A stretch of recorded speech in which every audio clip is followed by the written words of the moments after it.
Funmi Falana is a legal practitioner, a senior advocate of Nigeria, of course, a mother, a pastor, a human rights activist, and a lover of the masses.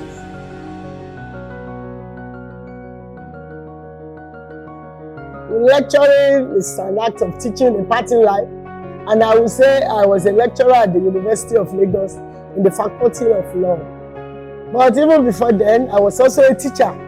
I taught physics before I went into the field of law. And I can boldly tell you that teaching is very interesting. And when you know that you are imparting lives and you are developing lives, it gives you joy. So I enjoy teaching. Well, like I told you, will I say there was a shift from academia? Even after reading law, I still went to teach law. I taught law at the University of Lagos, the Faculty of Law. But you will ask me, why did I choose to leave education to go? Because I was really teaching physics. Why did I leave physics to go into law? I was teaching physics. Then I would say yes. I felt I could touch more lives through the instrumentality of law, and I felt I could read law and be able to touch lives, especially give values to the less privileged in the society.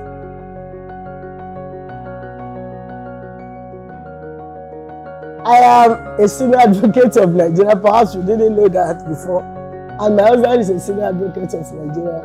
And we both work in the same law firm. So you will agree with me that there is no way we will not have time to discuss law. And of course, to engage in scholarly advocacy and debates.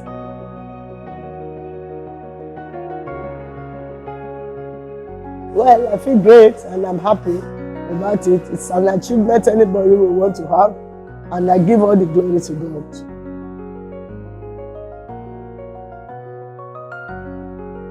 When we talk of advocacy, we have fewer women there, and the reason is that women will usually prefer to go onto the bench, become a magistrate or a judge. And why most of them do this is because legal advocacy entails giving time. And women will say they will need time to take care of their children at home and to take care of their husband, to attend to domestic issues. So they usually find it difficult to stay in advocacy and litigation. And so what most of them do is to either go to corporate practice or go into the bench. But I want to tell you that the beauty of legal practice is in the advocacy. It is when you go to court to argue the law and develop the law. That is when you know you are really a lawyer and that you are practicing law. I mean, the essence of practicing law is also to develop the law. And that is why legal advocacy is very, very interesting. But women may find it a bit difficult because combining this with domestic chores and taking care of the homes may sometimes be hectic at times, except you are somebody who is really determined to say through the two.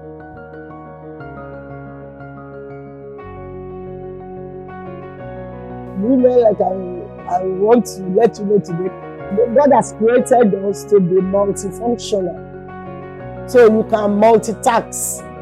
You as a woman, the way a woman is built is such that we can do many tasks at the same time. So all you need to do is to prioritize these activities, the time you allot to your mothering, that is, taking care of the home, must not eat into the time that you need to spend as a pastor in the church and to pray for your members and congregation or the counseling.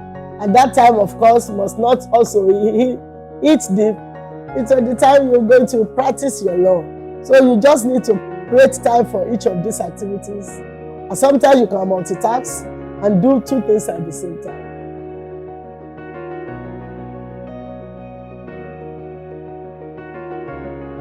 Precisely, I can't recollect now, but cannot be less than 1 or aggregate. I'll be close to 100, but I can't recollect now. Yes. So over the years, very many years. Yes.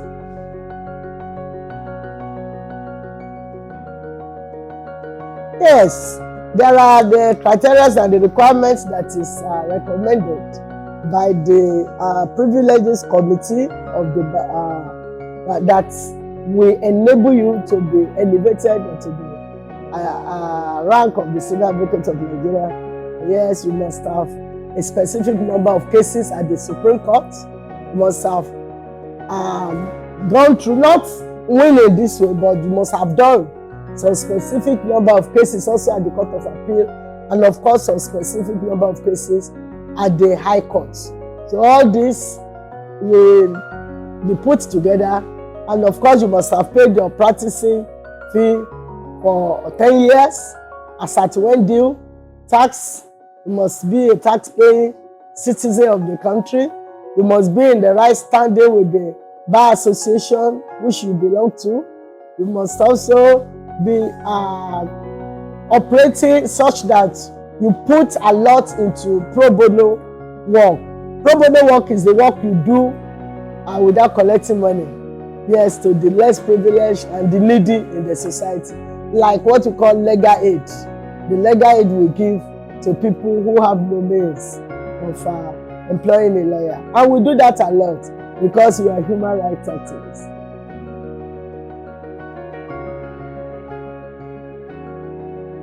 Growing up as a girl, I've always loved to impact lives, and I have passion for the less privileged. And so as I grew up, I find myself having passion and always looking forward to assisting especially the less privileged. And I felt the best way to give back to the society, having been to this stage of mine in life, is to set up an outfit that can build up lives, that can impact lives, and of course that can empower them and give them a sense of life. And that is the essence of our starting Women Empowerment and Liberate. And in that is NGO, we have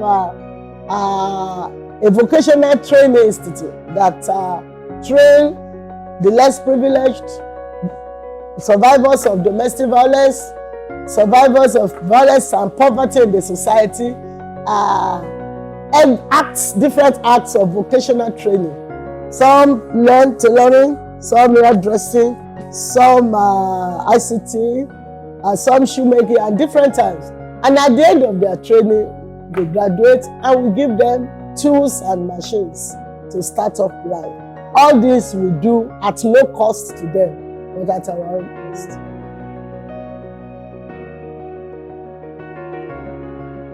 My family is a family of law, and I grew up in the family of law and married into the family of law, and I enjoy the practice of law.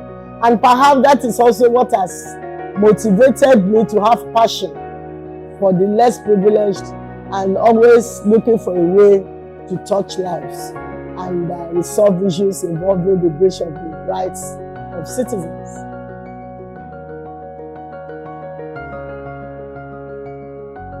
I advise them to be very focused in life, to determine to succeed in life, and of course to have a vision and hold on to their vision, and to be very hardworking.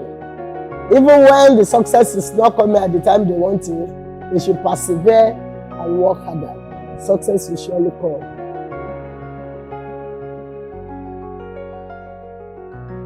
The legal system, the cost of justice, though may be expensive, but is the best for the society.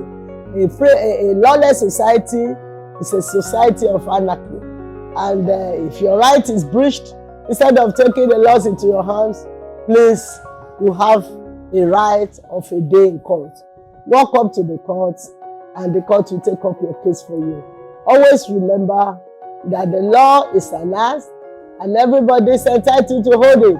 So you must please not take the laws into your hand.